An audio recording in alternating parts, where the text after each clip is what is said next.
tout son rôle. Le FMI ne le joue pas, l'Union européenne ne le joue pas beaucoup pour les pays européens.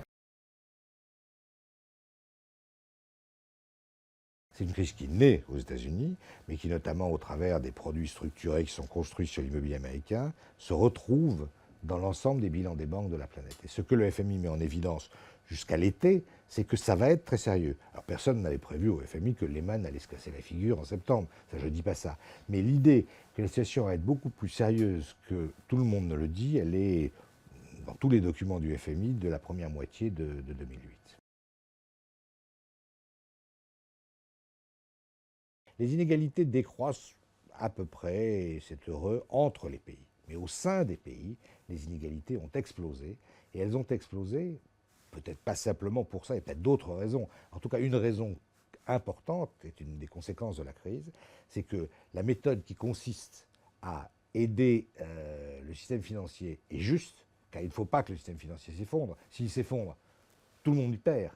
Mais une fois qu'on a aidé, il faut récupérer l'argent par la fiscalité. Et on ne l'a pas fait. Donc on a aidé, mais on n'a pas récupéré. On a même été plus loin.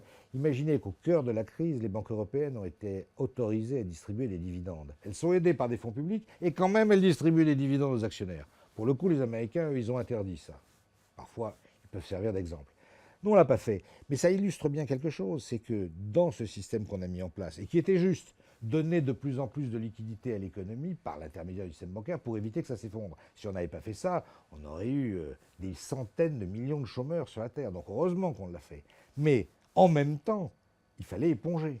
Il y a un incendie, il faut arroser à la lance d'incendie pour éteindre l'incendie, mais après, il faut éponger l'eau. On n'a pas épongé. On a laissé ces liquidités dans les poches de certains et pas d'autres. Les inégalités ont explosé et le populisme que nous voyons aujourd'hui se développer dans tous les pays européens et je trouve d'une certaine manière quand même aussi aux États-Unis, est pour moi le fruit de cette croissance des inégalités liée à une mauvaise gestion de la sortie de crise.